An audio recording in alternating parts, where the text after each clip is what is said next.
Hello YouTube, active asshole on pills here with another glorious rant.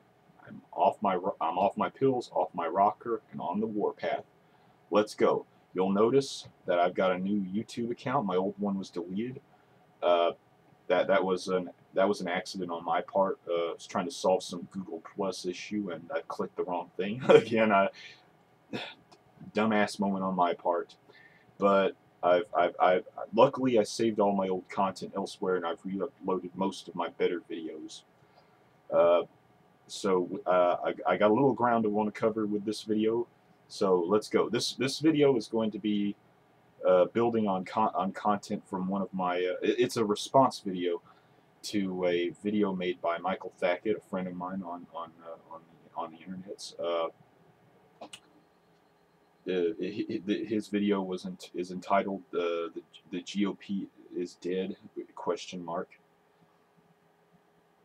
And I have to say, Michael Tackett is right. He is very right. He is very right. We back in the 1960s, people thought the Republican Party was dead, that the far right was dead, that it was its final dying breath when they nominated Barry Goldwater. They thought the Republican Party was dead when they got drubbed back in 1932 by the FDR coattails, by the New Deal coalition being elected into power during that presidential election. Sorry, they thought that the GOP was finished as a result of the Watergate scandal. Heck, they thought the GOP was finished after the 2006 midterm elections and the 2008 presidential elections. It's like every time we turn around, there's someone who prematurely claims that the GOP is dead. Just wishful thinking on our part. No, it's not dead, and it will never be dead because the GOP it's been a part of the American lexicon, political lexicon, for too long.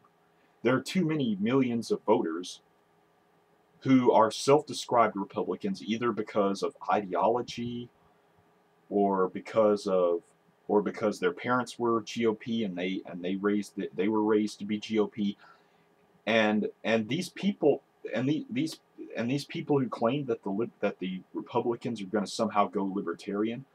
Uh, Again, let me piss a little historical context on these people who claim that that Republicans are going to jump ship and go libertarian, and why. Let me piss a little historical context on why that won't happen. Back in 1980, Charles Koch was the VP on the Libertarian Party ticket. He brought his billions, even coined money with his face on it, because he had so much money to throw into the Libertarian Party ticket. And guess what? He only got 1 million votes. The Libertarian Party only got 1 million votes in spite of being fully self-funded with the Koch brothers' millions behind them. Okay, yeah. Uh, and people look at this recent showing by Gary Johnson of the Libertarian Party in the last election and say, "Oh, well, he got 1 million votes. This is a real sign of change." No, it's not. It's not. It's not a sign of change. The Libertarian Party isn't going to grow any more than it already has. It's going to go back into the 400,000 votes category in the next election cycle, or at least I'm betting that it will. There's a very good chance that it will. Without they for one thing, they can't.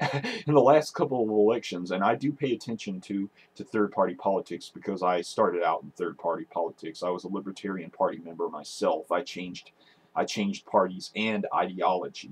I'm a social democracy advocate now, but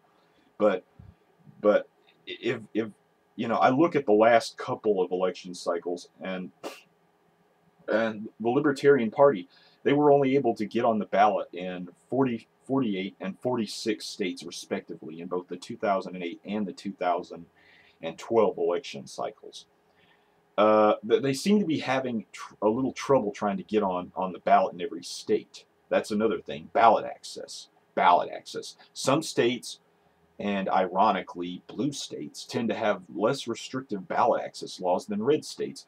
The South is the South is living proof that the Libertarian Party is not going to replace the Republican Party as the primary party on the right. It is the graveyard, the political graveyard for third-party candidacies. Ross Perot did worse in the South than he did anywhere else in America when he ran in 1992 as a seemingly as a relatively vibrant, well-funded third-party candidacy. In fact, Ross Perot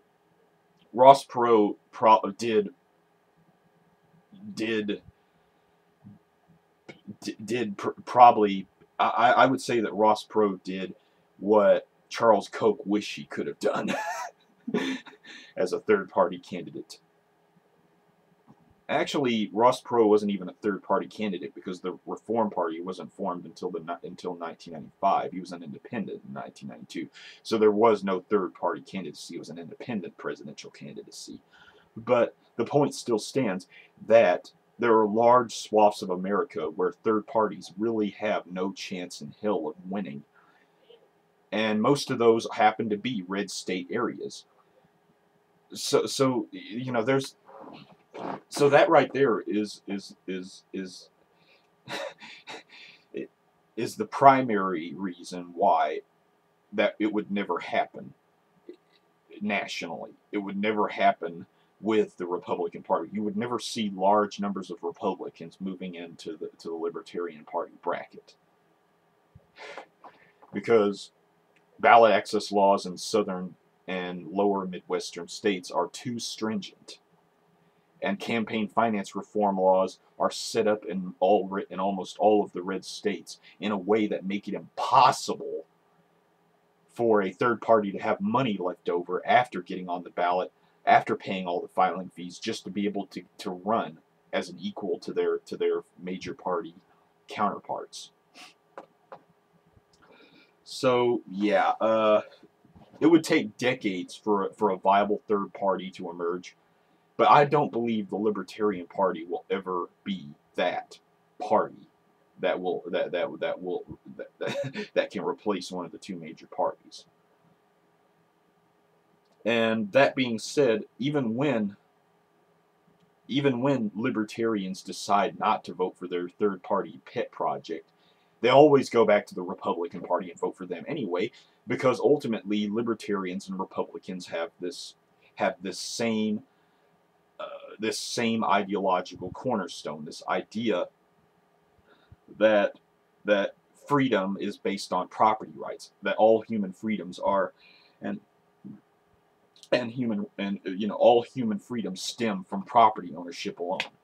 So you're not going to see libertarians stick around within their own party for more than one election cycle. They usually jump ship and vote Republican every other election cycle anyway, because they tend to fall victim to the whole my vote doesn't count because it's a third party thing, every bit, because third party votes are useless every bit as much as anyone else does. You saw David Cobb doing horribly in 2008 because there were many Greens who jumped ship and decided to vote for the Democratic Party, and the Democratic Party got over 67 million votes. You know, but again, the Republican Party, they're not dead, and anyone who believes that it's dead, they need to think about all the other wishful thinkers who were literally watering at the mouth at the idea that the Republican Party is dead. I wish it were true. Hell, I wish the Republican Party would crumble. But the fact of the matter is, 25 to 30% of Americans are part of the hard right. and most of them vote Republican. You're never going to destroy the Republican Party. We are never going to destroy the Republican Party.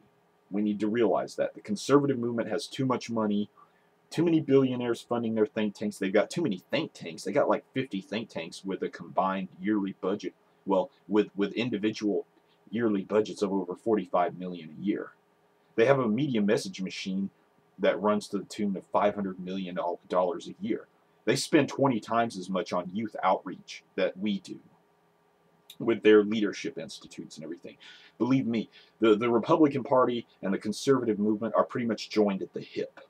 The Republican Party isn't going to lose anything because of redistricting, as Michael said. And every time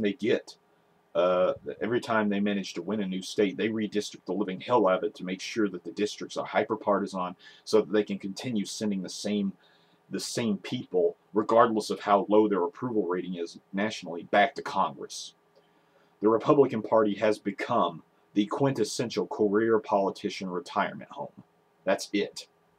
And even if they are disgraced enough to lose, they have their own little privatized welfare, their own little privatized social safety net in the form of think tanks and sympathetic business partners, sympathetic corporate allies who will give them a 6 to 7 figure salary job even after they lose.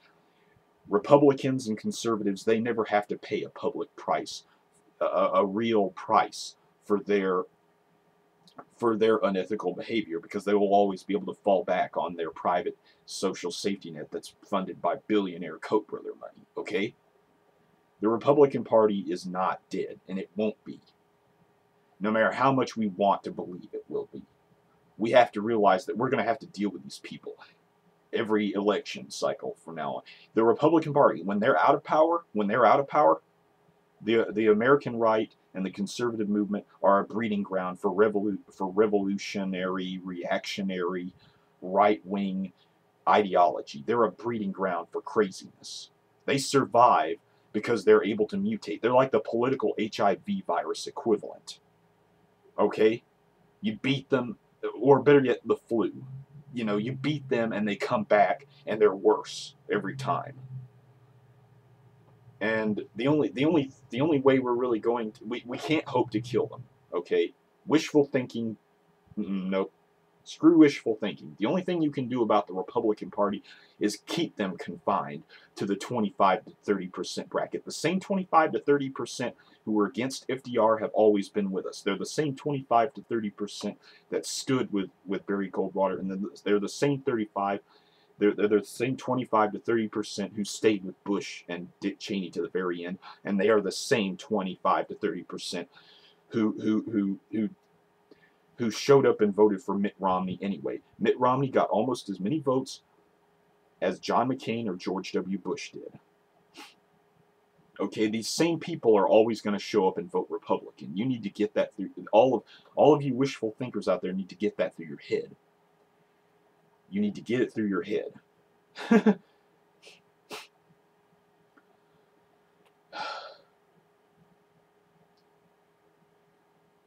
The Republican Party, it's with us to stay no matter how much we want to believe it isn't.